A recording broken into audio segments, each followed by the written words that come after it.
इरशाद भट्टी साहब, उस पहलू से मुतल्लिक भी कहिएगा कि बेंच बनाना उस मकसद को या उस चीज़ को किस तरह से कर सकता है अफेक्ट। दूसरा ये सबसे पहले बताएं, आज तहरीक इंसाफ ने सुप्रीम कोर्ट में वो जो मुजव्वज़ा आईनी तरमीम को चैलेंज किया हुआ था वो दरख्वास्त वापस ले ली है। सर, इसकी क्या वजह है और इसका तज्जिया कैसे करें हम? मैडम शेख, पहली तो अभी कहा, आपने भी कहा और शहजाद साहब ने भी, कि हमारे सामने ड्राफ्ट होना चाहिए था। यकीन करें इस वक्त शहबाज शरीफ के सामने कोई ड्राफ्ट नहीं है। आप उनसे भी ज़्यादा कोई इम्पोर्टेंट है कि आपके सामने ड्राफ्ट होना चाहिए। ये आप खबर दे रहे हैं सर? नज़ीर तारड़ साहब, जी, मैं खबर दे रहा हूँ। मैं कोई ऐसी बात, आज मैंने कोई 18 लोगों से बात की है। आज़म नज़ीर तारड़ साहब के सामने भी कोई हतमी ड्राफ्ट नहीं है, तो हमारे सामने कैसे आ जाता अगर इन हजरात के सामने कोई हतमी ड्राफ्ट? तो फिर ये जो ड्राफ्ट सर्कुलेट हो रहे हैं ये कहाँ से आ रहे हैं सर? ये तो आप अभी बताता हूँ। क्यों इतनी जल्दी आप तो मुतकल्लिफ इशाइये वाली बातें कर रही हैं? ओहो सॉरी सर। अच्छा, अब दूसरी बात ये है कि ये रऊफ़ हसन साहब ठीक कह रहे हैं कि मौलाना साहब की जमात और पाकिस्तान तहरीक इंसाफ की जमात ने मिलकर जो मौलाना साहब का ड्राफ्ट है उसमें से 80% पाकिस्तान तहरीक इंसाफ का इनपुट है। और कामरान मुर्तज़ा साहब थे मौलाना साहब की तरफ से, सलमान अकरम राजा थे पाकिस्तान तहरीक इंसाफ की तरफ से। तीसरी बात, अभी तक आईनी बेंच पर भी इत्तफाक राय नहीं हुआ।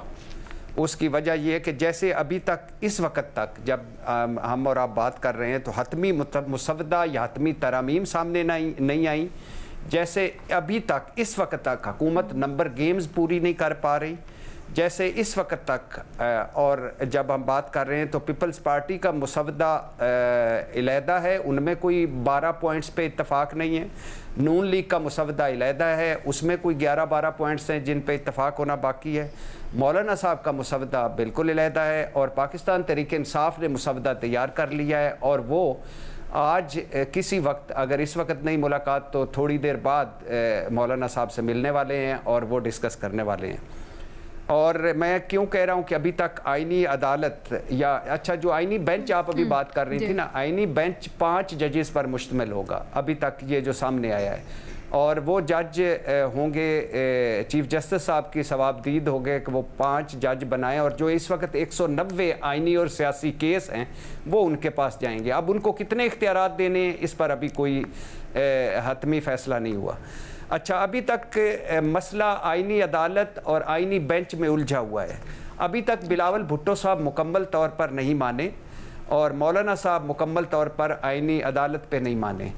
और फिर एक और मसला भी है कि वफाक में आईनी बेंच हो या सूबों में आईनी बेंच, वफाक में आईनी अदालत हो या सूबों में आईनी अदालतें, या वफाक में आईनी बेंच हो और सूबों में आईनी अदालतें, इस पर भी अभी तक मामला अटका हुआ है। और फिर इस पर तो बहुत ज़्यादा इख्तिलाफ राय है कि ये आईनी बेंच या कौन बनाएगा, इस पर बहुत, और एक बहुत ही कोई लंगर गप है इस्लामाबाद में एक जज साहब और लॉ अफसर की मुलाकात की और उसमें भी इस निज़ाम को चलने रहने के हवाले से बड़ी बातें हुई और बड़ी गारंटियाँ दी गई। खैर, और इसमें ये आईनी अदालत और आईनी बेंच भी डिस्कस हुआ, तो लिहाजा आईनी बेंच कौन बनाएगा इस पर भी अभी इत्तफाक राय नहीं हुआ। और अगर आईनी बेंच बन जाता है और जैसा मौलाना साहब चाहते हैं वैसा बन जाता है, जैसा जो पाकिस्तान तहरीक इंसाफ का भी इनपुट है, और तो फिर ये आईनी अदालत से बेहतर होगा। लेकिन इस आईनी बेंच और इस आईनी अदालत की आड़ में जो खेल खेला जा रहा है, जिसके लिए कल पाकिस्तान तहरीक इंसाफ ने इज्तिजाज की कॉल भी दी है और जिसके लिए सारे वकला का इकट्ठ भी हो रहा है गालिबन लाहौर में, और जिसके लिए एक तहरीक भी शुरू करने वाले हैं, वो 2 पॉइंट्स हैं। एक है सीनियरिटी के, यानी एक मिलिट्री कोर्ट्स वाला मामला जो है, इस पे 40% एग्री कर गए हैं, 60% लोग एग्री नहीं कर रहे। चीफ जस्टिस कौन लगाएगा, और चीफ जस्टिस सीनियर तरीन जज होगा या सीनियर तरीन जजों में से एक होगा, ये वो मामला है जो हुकूमत और की बड़ी ख्वाहिश है कि सीनियर तरीन जजों में से हो। और बहुत सारे लंगर गप वाले तो मंसूर अली शाह साहब के जो नोटिफिकेशन है उसको भी इससे जोड़ रहे हैं, लेकिन बहरहाल ये तो दूर की बात है।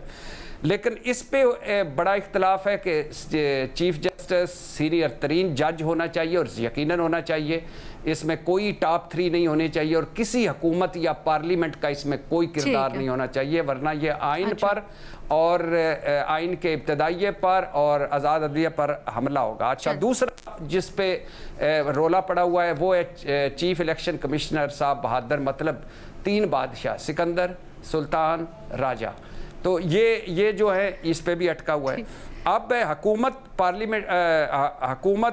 पार्लियामेंट के ताबे तो नहीं होगी अदलिया, इस पर बड़ी बहस हो रही है। सर ये आपका 8 कोर्स मील अब जरा ज्यादा होता जा रहा है, पेट में जगह नहीं बची, थोड़ा छोटा कर ले, आ जाए डिजर्ट पे जल्दी से। अच्छा बस आखिरी में आ जाए डिजर्ट पे आ जाए। और वो जो रस मलाई, वैसे मैडम शेख क्या याद करा दिया, कल पुरतकल्लफ इशाइया याद करा दिया, पता नहीं हमारे खर्चे पे या उसाफ शरीफ के है, लेकिन काश मैं मौलाना साहब का एक साथी होता और मुझे भी कोई कहता, एक मशहूर आदमी ये खाइए, दूसरा मशहूर आदमी कहता ये तो चखिए, तीसरा कहता अरे ये तो आपके लिए बनाया है, चौथा कहता ये भाई ये तो हमारे यहाँ की वो तो सुने अडियाला में भी बड़ा पुरतकल्लुफ इशाइया दिया गया था, खाने दिए गए थे, परसों की खबर रहती। जी नहीं, पुरतकल्लुफ से और ज्यादा ये जो मैंने कहा ना कि ये खाइए। चलिए सर आप बताएं ना, आप डिजर्ट के ऊपर आए, अब जल्दी से आए, फिर मेरे 1-2 सवाल हैं। बड़ी अच्छा जी, और डिज़र्ट पे आ जाए तो डिज़र्ट पे ये है कि इस वक्त सुना जा रहा है, लंगर गप है कि लफ्ज़ों में उलझाया जाएगा, लफ्ज़ों में बारीक वारदात डाली जाएगी और फुल स्टॉप कामों में अपना काम निकाला जाएगा। इसलिए सारे बारीक बीनी से इसका जायज़ा ले रहे हैं और ख़ास तौर पर जो मौलाना साहब और पाकिस्तान तहरीक इंसाफ की अब की मीटिंग हो रही है। अच्छा सर, ये बताएं, आपने कहा इत्तफाक़ राय नहीं हुआ, यानी नून लीग हुकूमत और मौलाना साहब का भी नहीं हुआ, तो कल मौलाना साहब ने जो प्रेस कॉन्फ्रेंस की डार साहब और बिलावल साहब के साथ खड़े होके, वो फिर क्या था? वो तो कहते हैं हो गया सब कुछ। आज तो गौहर साहब ने कहा मुसव्विदा आ गया है।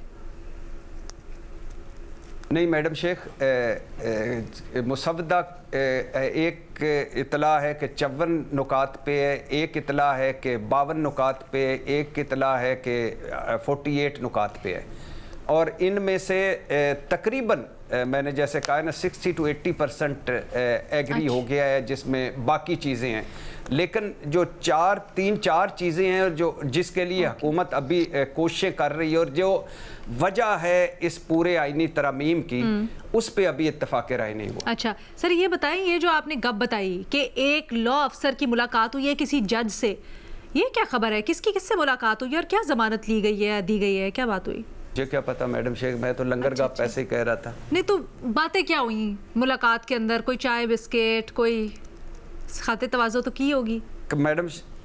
नहीं मैडम शेख, पता नहीं, क्या पता, चाय बिस्कुट तो पुराना हो गया, सूप पिया हो, लेकिन बहरहाल मुझे नहीं पता। लेकिन अभी आपने खुद ही कहा ना कि कुछ अगले सेटअप के लिए जमानत मांगी गई। सुनाई है ना, लंगर गाप सुनाई, पूरी सुना दे। गप क्या फिर रही है, गर्दिश क्या कर रही है, ये बताए ना थोड़ा सा। भट्टी साहब समेत 3 लोगों को पता है इस बात का, लेकिन कोई जिक्र नहीं करेगा।